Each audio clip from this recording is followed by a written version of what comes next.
Hello बच्चों, मैं Pankaj sir स्वागत करता हूं आप सबका आपके अपने YouTube चैनल नव एकेडमी पर।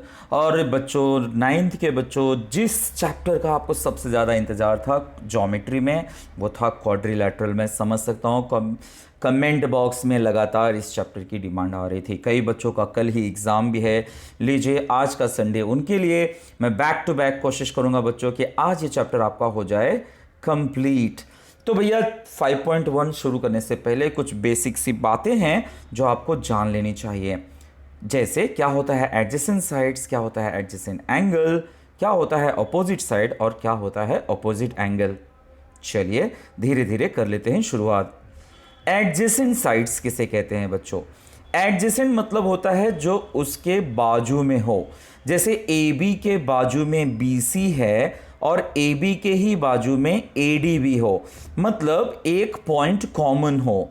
तो चलिए हम जैसे समय चलता है वैसे चलते हैं, क्लॉकवाइज जाते हैं और पहला पेयर लिखते हैं A B and B C. दूसरा पेयर लेते हैं B C and C D. तीसरा पेयर ले लेते हैं सी डी और ए डी। और चौथा पेयर यही डी ए और ए बी। तो इस तरह से हमने लिखा कि एडजेसेंट साइड जब हम कहेंगे तो उसका मतलब क्या होगा। अगला है बच्चों एडजेसेंट एंगल्स। एडजेसेंट एंगल मतलब जैसे ए के बाद आने वाला बी, बी के बाद आने वाला सी, मतलब ए का एडजेसेंट बी भी हो सकता है, ए का एडजेसेंट डी भी हो सकता है। सो हम क्लॉकवाइज चलते हैं, ए और बी पहले लिखते हैं, ये एडजेसेंट एंगल्स हो गए बच्चों। फिर बी और सी लिखते हैं, फिर सी और डी लिख लेते हैं और फिर डी और ए लिख लेते हैं। तो इस तरह से हमने सारे पेयर ऑफ एडजेसेंट एंगल्स लिख लिए।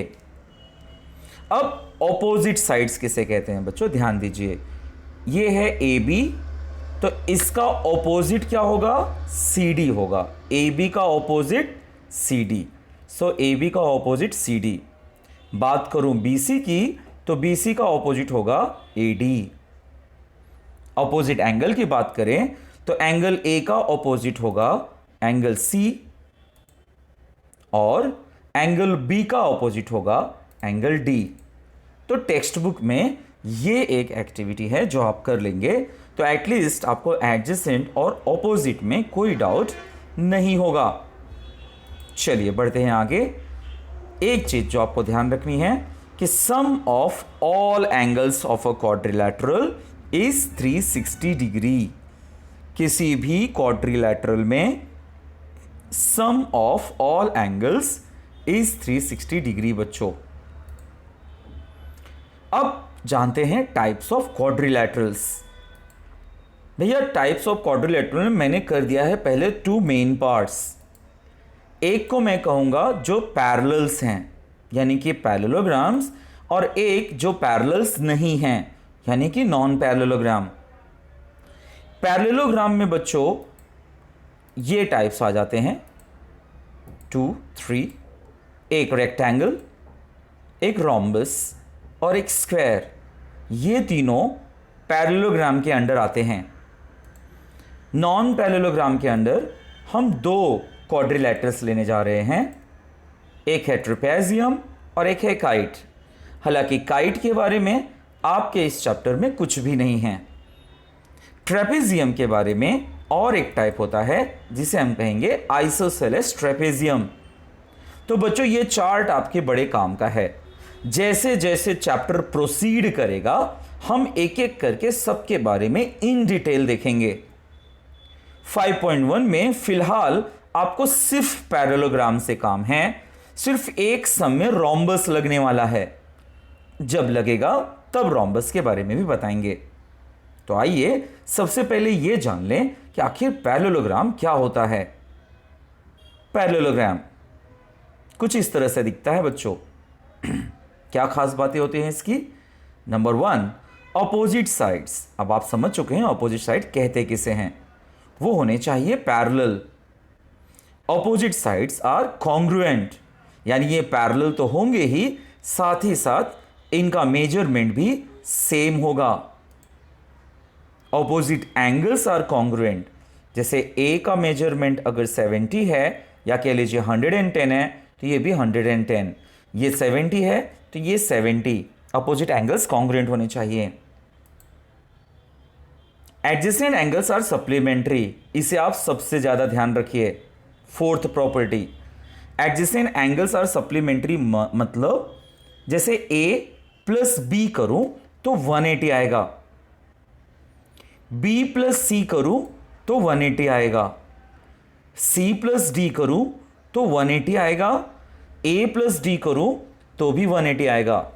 किसी भी एडजेसेंट एंगल का पेयर आप ले लेंगे तो उनका सम आएगा 180। बहुत बहुत बहुत इंपॉर्टेंट प्रॉपर्टी है बच्चों। सबसे बड़ी खास बात क्या है, जितने भी पैरेललोग्राम होते हैं उनके डायगोनल्स एक दूसरे को बाइसेक्ट करते हैं। सिर्फ स्क्वायर और रोम्बस, इनके डायगोनल्स एक दूसरे को परपेंडिकुलर बाइसेक्ट करते हैं। ठीक है, पर बाइसेक्ट सारे के सारे पैरेललोग्राम होते हैं। पैरेललोग्राम के बच्चों आपने 3 टाइप देखे, एक था रेक्टेंगल, एक था स्क्वायर और एक था रोम्बस। यानी तीनों के डायगोनल्स बाइसेक्ट करेंगे, ये श्योर है। सिर्फ स्क्वायर और रोम्बस, इनके डायगोनल्स बाइसेक्ट करने के साथ साथ एक दूसरे को 90 डिग्री पर इंटरसेक्ट करेंगे, ये ध्यान रखना है। तो इस तरह से आपने देखा पैरेललोग्राम की कुछ खास बातें। अब हम बढ़ते हैं आगे और देखते हैं। ये देखिए डायगोनल्स एक दूसरे को बाइसेक्ट कर रहे हैं, तो इसका मतलब क्या हुआ कि जब ओ ए कह लीजिए या ओ सी कह लीजिए, they are half of A C. O B या ओ डी कह लीजिए, they are half of B D. चलिए आगे हम 5.1 पर, पहले सम पर कह रहा है sum, diagonals of a parallelogram WXYZ intersect each other at point O। Okay, ये रहा WXYZ। अगर XYZ 135 हो, ये रहा वो XYZ 135, then what is the measure of XWZ। XWZ क्या होगा बच्चों, हमने अभी अभी प्रॉपर्टी पढ़ा कि पैरेललोग्राम में ऑपोजिट एंगल्स आर कॉन्ग्रुएंट। यानी बच्चों कि अगर ये 135 है तो ये भी 135 होना चाहिए। और बात करें YZW की, तो हम जानते हैं कि एडजेसेंट एंगल सप्लीमेंट्री होता है, तो 180 में से 135 माइनस कर देंगे, इसका आंसर आ जाएगा। तो ये पहले 2 प्रोसीजर हम कर लेते हैं बच्चों। जैसा कि हम देख रहे हैं XYZ 135 है और WXYZ पैरेललोग्राम है। हम जानते हैं कि अपोजिट एंगल्स आर कॉन्ग्रुएंट, इसलिए ये एंगल इस एंगल के इक्वल होगा जो कि है 135। पहला आंसर हो गया। YZW के बारे में हम क्या जानते हैं बच्चों कि एडजेसेंट एंगल्स आर सप्लीमेंट्री। ये हमारा 135 आंसर आ गया है। अब adjacent angles of parallelogram supplementary, therefore ये जो YZW है और XYZ है, इन दोनों का सम होगा 180। यानी कि XYZ का वैल्यू 135 रख दिया, सब्ट्रैक्ट कर दिया, हमें आंसर आ गया YZW is equal to 45 degree. तो बच्चों ये एंगल से रिलेटेड क्वेश्चंस के आंसर हमने दे दिया। बच्चों ये भी कहता है कि उसके जो डायगोनल्स हैं वो एक दूसरे को इंटरसेक्ट कर रहे हैं एट O। चलिए देख लेते हैं, O पर इंटरसेक्ट कर रहे हैं। वो कह रहा है कि OY 5 सेंटीमीटर है, OY 5 सेंटीमीटर है, तो बताओ WY कितना होगा, WY। तो बच्चों हमने क्या प्रॉपर्टी पढ़ा, हमने प्रॉपर्टी पढ़ा कि diagonals of parallelogram bisect each other. तो इसका मतलब ये जो OY है, ये जो OY है, ये बड़े वाले का हाफ है, राइट। तो OY तो 5 है, ठीक है ना। तो WY कितना होगा, तो हमें 2 से इसको मल्टीप्लाई कर देना है, 2 से इसको मल्टीप्लाई कर देना है, मतलब 2 × 5 यानी कि 10। यानी कि WY बड़े वाले का आंसर आ गया 10। जब छोटे वाले का आंसर 5 है तो बड़े वाले का आंसर हो गया 10। था ना इजी। क्या प्रॉपर्टीज लगाए बच्चों आपने इसमें, एक तो ये ऑपोजिट एंगल्स आर कॉन्ग्रुएंट, एक एडजेसेंट एंगल्स आर सप्लीमेंट्री, और एक ये कि diagonals of parallelogram bisect each other. ठीक है, तीनों की तीनों प्रॉपर्टी यहां पर यूज हो गई। Number 2, in a parallelogram ABCD done, A is 3x plus 12, okay, B is 2x minus 32, okay, find the value of x। चलिए पहले x फाइंड आउट कर लेते हैं। बच्चों आप ध्यान दीजिए, A और B क्या हैं? ये हैं एडजेसेंट एंगल्स, और एडजेसेंट एंगल्स क्या होते हैं? सप्लीमेंट्री। इसका मतलब A प्लस बी होगा 180, वैल्यूज रख दिया बच्चों, ब्रैकेट ओपन करेंगे तो 3x प्लस 2x हो जाएगा 5x। देखिए पहले ब्रैकेट ओपन कर दिया मैंने, ये 5x आ गया, 12 माइनस 32 माइनस 20 आ गया, माइनस 20 उस तरफ गया, प्लस 20 हो गया 200, यानी कि x हो गया 200 डिवाइड बाई 5 यानी कि 40। तो बच्चों पहली बात, x का आंसर आ गया। अब कह रहा है फाइंड C एंड D। तो भैया मुझे C तब मालूम पड़ेगा जब A मालूम पड़ेगा, because opposite angles are congruent, और D भी तब मालूम पड़ेगा जब मुझे B मालूम पड़ेगा। So let us first find what we can get about A, क्योंकि X का आंसर आ गया है तो चलिए A में पुट करते हैं। 3x प्लस 12 में 3 इंटू 40, बिकॉज X का आंसर 40 है, 120 प्लस 12 यानी कि 132। इसी तरह से B है 2x माइनस 32, 2 इंटू 40, 80 माइनस 32 यानी कि 48। अब बच्चों जब A और B का आंसर आ गया तो उसका ऑपोजिट वाला C का आंसर होगा 132, और D का आंसर होगा 48। तो इस तरह से ऑपोजिट एंगल्स ऑफ पैरेललोग्राम्स के प्रॉपर्टीज से हमने C और D भी फाइंड आउट कर लिया। तो बच्चों ये quadrilateral is all about properties. अगर आपको प्रॉपर्टीज ठीक से याद रहेंगे तो आपको कोई तकलीफ नहीं आने वाली। चलिए थर्ड पर बढ़ते हैं। Perimeter of a parallelogram is 150 centimetre. Fine, perimeter मतलब सम ऑफ ऑल साइड्स। साइड्स के बारे में क्या दिया भाई? One of its side is greater than the other side by 25। अब हुई ना बात, ये ले लिया मैंने एक पैरेललोग्राम, और वो कह रहा है कि एक साइड दूसरे साइड से 25 सेंटीमीटर ज्यादा है, यानी अगर मैंने ये x ले लिया तो ये लूंगा x प्लस 25।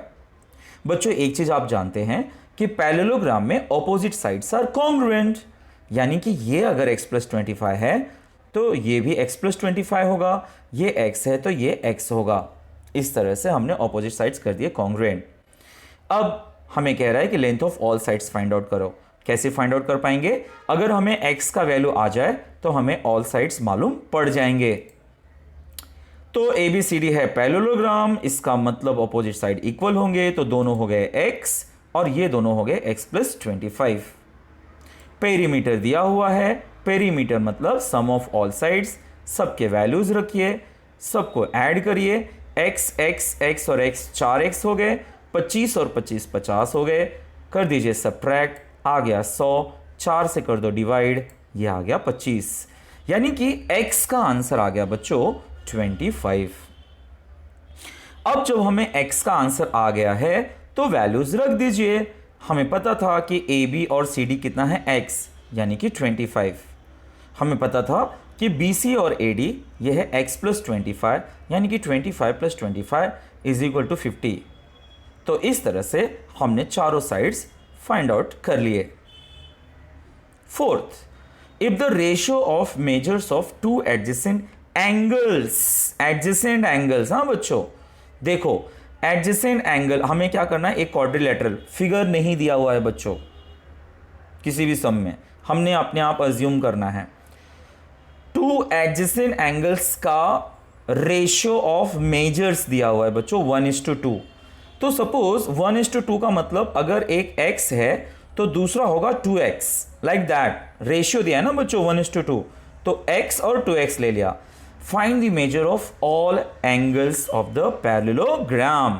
पैरेललोग्राम के सारे एंगल्स हमें फाइंड आउट करने हैं, कर लेंगे, कोई बड़ी बात नहीं। ये x है तो ये भी x होगा, ये 2x है तो ये भी 2x होगा, लेकिन एडजेसेंट एंगल के बारे में हम क्या जानते हैं कि दे आर सप्लीमेंट्री। तो भैया उसकी मदद से पहले हम फिर फाइंड आउट कर लेंगे x। चलिए ये बातें हमने बता दी, सप्लीमेंट्री होता है बता दिया, वैल्यूज रख देते हैं 3x x, यानी कि x का वैल्यू आ गया 60। अब जब बच्चों x का वैल्यू 60 आ चुका है, सो a is x that is 60 and b is 2x यानी कि 2 इंटू 60। अब जब a और b मालूम पड़ गया तो opposite angles of parallelogram are congruent, therefore a is equal to c that is equal to x means 60, b is equal to d that is 2x and that is 120। तो इस तरह से हमने a के नाते c मालूम कर लिया, b के नाते d मालूम कर लिया, और ये सम भी हो गया बहुत आसानी से। एक ही property adjacent angles are supplementary, ये आपको ध्यान रखना होगा बच्चों। देखिए मेजर्स ऑफ ऑल एंगल्स हो गए। चलिए next fifth, diagonals of a parallelogram intersect at point O। Fine, ये रहे डायगोनल्स जो कि एक दूसरे को O पर इंटरसेक्ट करते हैं। AO है 5, ओके, BO है 12, ओके, एंड AB है 13। फाइन, पता करो show that ABCD is a rhombus. तो मैंने बोला था ना बच्चों, इस प्रैक्टिस सेट में एक सम है जो रोम्बस पर डिपेंडेंट है। तो रोम्बस बच्चों हम कब प्रूव करते हैं? रोम्बस और पैरेललोग्राम में सिर्फ एक छोटा सा अपग्रेडेशन होता है कि रोम्बस भी एक पैरेललोग्राम है, रोम्बस के भी डायगोनल्स बाइसेक्ट करते हैं। बस रोम्बस में खास बात क्या होती है कि वो 90 डिग्री पर बाइसेक्ट करते हैं।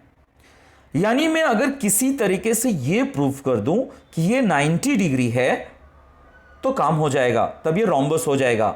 यानी किसी पैरेललोग्राम को अगर रोम्बस प्रूफ करना है तो प्रूफ करो कि उसका डायगोनल एक दूसरे को 90 डिग्री पर बाइसेक्ट कर रहे हैं। तो यानी हमें यह प्रूव करना है बच्चों कि एंगल AOB 90 डिग्री है क्या?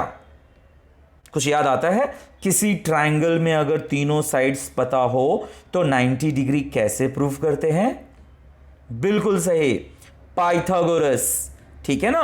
तो हम पाइथागोरस के हेल्प से प्रूव करेंगे कि क्या ये 90 डिग्री है।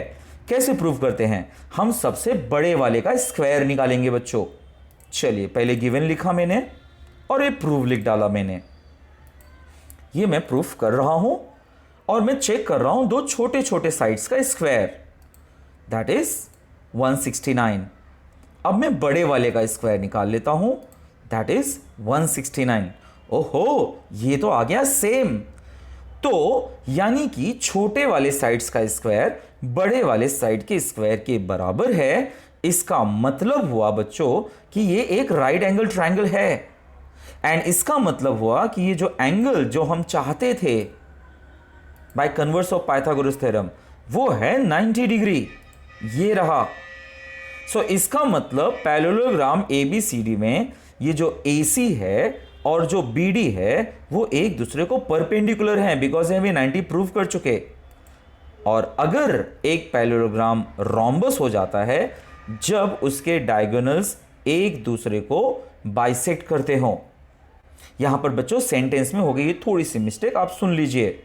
अ parallelogram is a rhombus if diagonals are perpendicular to each other. If diagonals are perpendicular to each other, वो आप ध्यान रखिएगा। तो ऐसा हो रहा है, इसका मतलब ABCD एक रोम्बस है। हमने प्रूव कर दिया कि डायगोनल्स एक दूसरे को परपेंडिकुलर हैं। तो बच्चों ध्यान रखना, a parallelogram is a rhombus if diagonals are perpendicular to each other. Next sum, question number 6, बहुत ही प्यारा सम है बच्चों, जो देखने में डिफिकल्ट लगता पर है नहीं। हमारे पास है P, Q, R, S और A, B, C, R दो पैरेललोग्राम हैं, जहां पर P है 110। Find the measure of all angles of ABCR। तो बच्चों बड़ा वाला क्वाड्रिलैटरल एक पैरेललोग्राम है, ये 110 है, तो ये भी होगा 110। और जब ये 110 आ जाएगा बच्चों तो छोटा वाला पैरेललोग्राम देखेंगे तो ये भी आ जाएगा 110, राइट। और जब 110 मिल जाएगा तो एडजेसेंट के हेल्प से हम ए और सी भी निकाल लेंगे। तो ये था पूरा का पूरा वर्कआउट। आइए धीरे धीरे शुरू करते हैं। सबसे पहले बड़ा वाला पैरेललोग्राम ले लिया और कह दिया कि opposite angles of parallelogram are congruent, therefore r का वैल्यू वही होगा जो पी का वैल्यू है, दैट इज 110। अब छोटे वाले क्वाड्रिलैटरल में चलते हैं, ABCR पैरेललोग्राम, और वहां पर बताते हैं कि जब R 110 आ गया तो एडजेसेंट एंगल 180 होगा सप्लीमेंट्री, यानी कि A प्लस R होगा 180, जिसमें R का वैल्यू है 110, यानी A हुआ 70। तो बच्चों ये मालूम पड़ गया 110, ये मालूम पड़ गया 70। अब हम क्या कहेंगे, सिंपल सा काम, opposite angles of parallelogram are congruent. तो उसकी मदद से जब R 70 है तो B 70 होगा, और सॉरी A 70 है तो C 70 होगा, और R 110 है तो B भी 110 हो जाएगा। ये हम कह देंगे। ठीक है बच्चों, ये बात आपको समझ में आ गई होगी। बहुत बहुत बहुत अच्छा सम है। ये है आपका आखिरी सम, 7 सम, बड़ा ही अच्छा सम है। वैसे तो आपके लिए ये ओमिटेड है, पर बड़ा ही इंटरेस्टिंग सम है बच्चों, इसे देखिएगा जरूर। बच्चों ये कह रहा है कि ABCD एक पैरेललोग्राम है, और रे E जो है इज ऑन द रे AB such that BE is equal to AB. Then prove that line ED bisects BC at F. ये जो बड़ा वाला लाइन है ये इस साइड को बाइसेक्ट कर रहा है। तो बच्चों एक्चुअली हम क्या करने वाले हैं, मैं आपको थोड़ा सा इसका डिकोडिंग करके बता दूं। हम ना बच्चों ये ट्रायंगल और ये ट्रायंगल पकड़ने वाले हैं, इन दोनों ट्रायंगल को कॉन्ग्रुएंट प्रूव करने वाले हैं। अगर ये दोनों ट्रायंगल कॉन्ग्रुएंट प्रूव हो जाएंगे तो ऑटोमेटिक बच्चों corresponding sides of congruent triangle की मदद से ये BF is equal to CF हो जाएगा और हम प्रूव कर पाएंगे। पर ये सब होगा कैसे, आइए धीरे धीरे शुरू करते हैं, आपको पता चल जाएगा। ये देखिए, मैं ये और ये इक्वल प्रूव कर दूं अगर काम, तो मेरा हो जाएगा बच्चों। कैसे हो पाएगा ये इक्वल, चलिए देखते हैं। देखिए ये मेरे टारगेट्स हैं, ये एंगल और ये एंगल इक्वल होगा क्योंकि वो वर्टिकली ऑपोजिट है, ये एंगल और ये एंगल इक्वल होगा क्योंकि वो अल्टरनेट एंगल हो जाएंगे। बस प्रॉब्लम है कि कैसे DC और BE को इक्वल बताया जाए। तो बच्चों ये देखिए स्टेप्स। सबसे पहले ABCD तो पैरेललोग्राम है, यानी हमारा DC ऑलरेडी बच्चों AB को इक्वल है क्योंकि ऑपोजिट साइड इक्वल होते हैं। और फ्रॉम गिवन अगर हम देखें तो ये जो AB है बच्चों वो BE को इक्वल है, ये गिवन है। यानी ये AB DC को इक्वल है, यही AB BE को इक्वल है। इसका मतलब बच्चों वी कैन से कि DC is congruent to BE। हमारा काम हो गया बच्चों, हमें साइड इक्वल मिल गया है और दो एंगल भी इक्वल मिल गए हैं। So by SAA test, SAA test से ये दोनों ट्रायंगल कॉन्ग्रुएंट प्रूव कर देते हैं। ठीक है, ये पैरेलल है, ठीक है, DE ट्रांसवर्सल है, तो मैंने अल्टर एंगल का फायदा उठा लिया। ठीक है, so CDF is congruent to BEF, ये मैंने स्टार्टिंग में बता के रख दिया। अब मैं लूंगा ट्रायंगल्स, दोनों ट्रायंगल्स ले लिया बच्चों। अब हम जैसा कि प्रूव कर चुके हैं कि DC is equal to EB, कहां पर, यहां पर नंबर 3 में। हमने ये भी प्रूव कर दिया कि CDF is equal to BEF, यहां पर नंबर 4 में। दूसरी बात हम देख सकते हैं कि ये वर्टिकली ऑपोजिट एंगल है जो कि कॉन्ग्रुएंट हैं, DFC और EFB वर्टिकली ऑपोजिट एंगल्स। इसका मतलब हुआ कि DFC और EFB हो गए कॉन्ग्रुएंट बाय SAA टेस्ट। और जब ये दोनों ट्रायंगल हो गए कॉन्ग्रुएंट तो इसका मतलब उनके जो साइड्स हैं FC और FB ये हो गए इक्वल, यही तो हमें प्रूव करना था कि जब ये इक्वल हो गया इसका मतलब F मिड पॉइंट हो गया, इसका मतलब लाइन ED जो है वो BC को F पर कर रहा है बाइसेक्ट। आई होप बच्चों ये सम थोड़ा सा है क्रिटिकल है, आपके बाकी सम से थोड़ा सा घुमा फिरा है, पर सिंपल सा स्ट्रैटेजी है बच्चों कि पहले ये इसको इक्वल है बट ये इसको इक्वल है, तो ये दोनों साइड्स इक्वल हो गए, ये अल्टरनेट से इक्वल हो गया और ये वर्टिकली ऑपोजिट से इक्वल हो गया, मतलब दोनों ट्रायंगल बाय SA से कॉन्ग्रुएंट हो गया। जैसे ही दोनों ट्रायंगल्स कॉन्ग्रुएंट हो गए बच्चों, so we could now say कि BF is equal to CF and that's it, we completed this practice set. तब तक आप इसे पढ़िए, आपका पढ़ के ख़त्म होता ही रहेगा कि आपके पास आ जाएगा अगला वीडियो। तब तक के लिए best of luck, bye bye.